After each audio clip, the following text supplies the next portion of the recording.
Our big beautiful blue planet is in a complicated balance of life and death, predator and prey, friend and foe. In this video, ecology is about to be discussed by Carlo, Alessandra Luis, and Edson Bacha.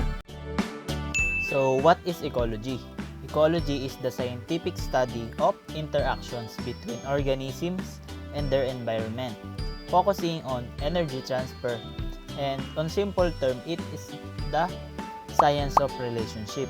And the word ecology also translates literally to the study of home, our home planet Earth.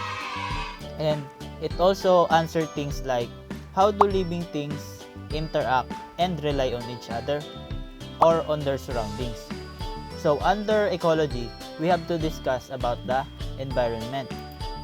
So what is environment all about? The environment is made up of two factors, the biotic factors and the abiotic factors. So first, let's discuss the biotic factors. Biotic factors are all living organisms inhabiting the earth. For example is the animals, plants, fungi, and other similar organisms. On other behalf, the abiotic factors is the non-living parts of the environment, like the temperature, soil, light, moisture, and air currents. Under ecology, we also need to discuss about the ecological hierarchy, and this describes the arrangement of biological organisms in relation to each other. So we have here the organism, population, community, ecosystem, and biosphere. So for the first one, we need to discuss about the organism. It is any uncellular or multicellular form exhibiting all of the characteristics of life or an individual, and it is the lowest level of organization. On organism, we study how one organism interact with its surroundings or its environment. For the next is the population, a group of organisms of one species living in the same place at the same time that interbreed and compete with each other for resources. For example is for the food, mates, and shelter. The third one is community. Community is several interacting population that inhabit a common environment and are interdependent. For example is the prey and predator. It goes under community. So for the fourth one is the ecosystem. Populations in a community and the abiotic factors with which interact. For example is the marine ecosystem, terrestrial ecosystem, and for the last one is the biosphere. Life-supporting portion of Earth composed of air, land, fresh water, and salt water. And it is the highest level of organization. We can also say that the planet Earth is biosphere and it is the highest level of organization. Indeed, the biosphere is considered the highest level of organization. It consists of all living things and ecosystems. Now, like any other system, the biosphere encounters problems or disorders and disruptions. Now, we can categorize these disruptions as stress and disturbance. Now, by definition, stress is a long-term side condition and it can be intense if associated with an extreme shortage of moisture, light, nutrients, and other vital factors of the environment. Disturbance, on the other hand, may be frequent and uncommon. Disturbances are events of destruction of some part of the community, an occurrence that is followed by sometimes prolonged period of successional recovery. There are two types of disturbances, the stand replacing disturbance and the micro disturbance. Stand replacing disturbances are disturbance that is extensive and can result into an immediate replacement of the community followed by a successional period.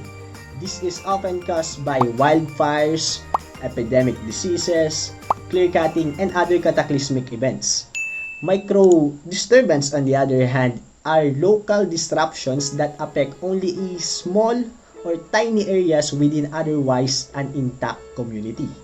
A micro disturbance, for instance, can be the death of an individual tree, which result in a gap in a canopy. Now, below which the community is very dynamic because other species compete for the additional sunlight brought about by the death of that individual large tree. The effects of stress and disturbance can vary depending on what classification of ecology it is. Because we know that ecology is a broad discipline comprises of many different subdisciplines. First of which is the ecophysiology. It examines how the physiological functions of organisms influence the way they interact with the environment, both biotic and abiotic. Second is the behavioral ecology. It examines the roles of behavior in enabling the animal to adapt to its environment. Third is population ecology. Population ecology studies the dynamics of population within a single species. Fourth is the ecosystems ecology. Studies the flows of energy and matter through the biotic and abiotic components of the ecosystem. Next is the systems ecology. Now, this is an interdisciplinary field focusing on the study and development of organizations of ecological systems from a holistic perspective. Landscape ecology. Landscape ecology examines the processes and relation in an spatial, explicit manner, often across multiple ecosystems or a very large geographic areas. Next is the evolutionary ecology. Studies of ecology in a way that is explicit considers the evolutionary history, like what it says, evolutionary ecology, the evolutionary histories of the species and their interactions with each other. Next is the political ecology, or also called as the applied ecology. It connects politics and economy to the problems of environmental control and ecological change. There are three major sub-areas of applied ecology. First is the management of the renewable resources, such as those important in agriculture, fishery, and forestry. Second is the prevention and repair of ecological changes brought about by the humans or our species. It can be related to the endangerment of biodiversity, the restoration of degraded lands and seawaters, or other forms of other bodies of water. Third is the management of ecological processes such as productivity, carbon storage, nutrient cycling, hydrology, and erosion. Lastly, one of my favorite is the community ecology. It is also called as synecology. It focuses on the interactions between species within an ecological community. Now, this ecology studies the roles and relationship between organisms. It explains how a certain individual functions within the community. In ecological community, every organism plays a role within the community, and this is called niche. Niche is different from habitat. Habitat is a place in which an organism lives out its life, while niche is the role of species placed in a community or the job. A niche is determined by the tolerance limitation of an organism or a limiting factor. These tolerances are reflected in the ways that a species obtains its nutrition and how it interacts with other species. And they are mediated by aspects of behavior, morphology, and physiology.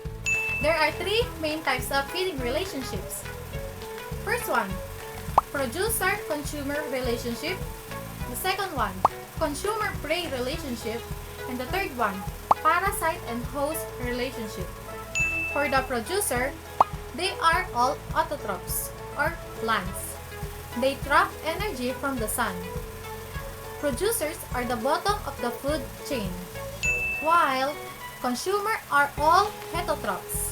They ingest food containing the sun's energy. Consumer includes herbivores, carnivores, omnivores, and decomposers. Herbivores are the animals that eat plants, like zebra, giraffe, cow, goats, deers, and etc. They are the primary consumers.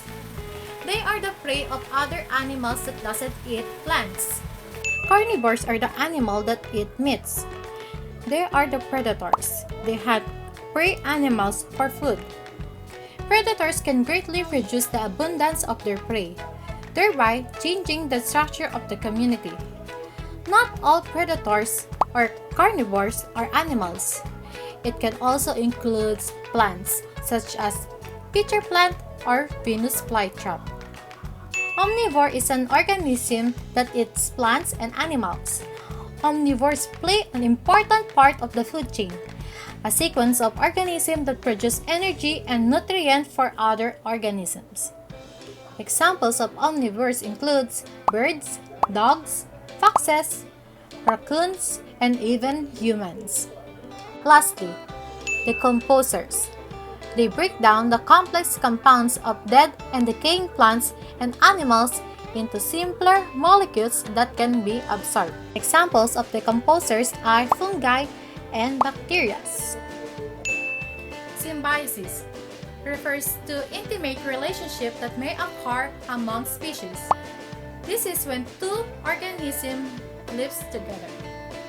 Three types of symbiotic relationship includes commensalism, parasitism, and mutualism. Commensalism. One species benefits and the other is neither harm nor help. Parasitism. One species benefits and the other is harmed. Mutualism. Beneficial to both species. According to Sadhguru Jaggi Vasudev, ecology is not somebody's work, it is everybody's work. Thank you for watching this video.